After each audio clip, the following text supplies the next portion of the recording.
Ayaw mong makinig, ha? Tumigil ka na! Hindi ka nga niya gusto! Ini-entertain ka lang niya kasi may kailangan siya sa'yo! Hindi mo ba napapansin, ha? Na sweet lang siya sa'yo pag may kailangan. Pero pag wala na, hindi ka na niya pinapansin!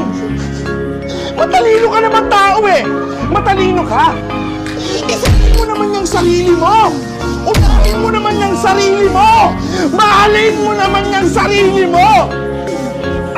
At tanggapin mo na yung katotohanan na hindi ka magugustuhan ng taong nagugustuhan mo!